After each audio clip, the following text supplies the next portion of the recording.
Salut à tous, lundi dernier, le RER E est passé de ça à ça.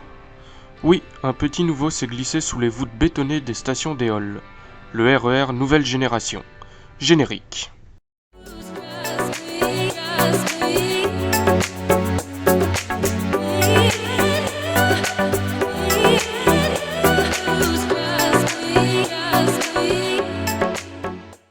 Le RER E, c'est la dernière née des lignes régionales en Île-de-France.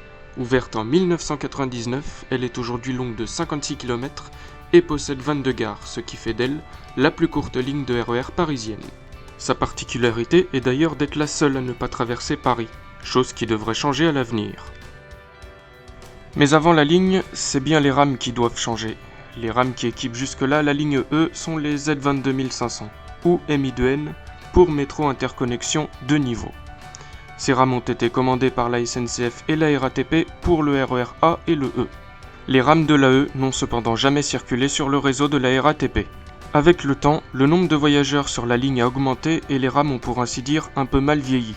Mais c'est surtout le projet de prolongement à l'ouest de la ligne E qui a décidé l'autorité régionale et la SNCF à renouveler le matériel et ce malgré les 25 ans de carrière des Z22500. Si ces dernières années les rames franciliens sont venus renforcer l'offre de la ligne, le RER-NG est véritablement la rame qui répond à la fois aux évolutions que connaît et que connaîtra la ligne à l'avenir. À l'intérieur, beaucoup de nouveautés pour une rame exclusivement dédiée au RER. Tout d'abord, l'intérieur de la rame est plus clair et beaucoup plus lumineux. Comme pour les rames franciliens, certains éclairages changent lentement de couleur. La grosse nouveauté, c'est le fait de pouvoir aller d'un bout à l'autre d'une rame grâce à l'intercirculation, chose que l'on ne retrouve pas sur les rames plus anciennes, y compris les MI09 du RER A, pourtant récents.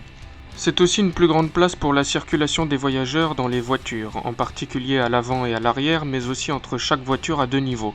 Au niveau bas, on note que la disposition des sièges est contre la fenêtre. Le voyageur a certes le dos tourné aux fenêtres, mais la place dédiée à la circulation des voyageurs est plus grande.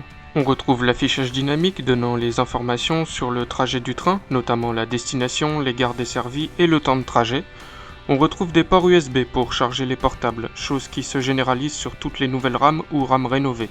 Les rames sont beaucoup plus silencieuses que les Z22500, notamment pour ce qui est de la climatisation.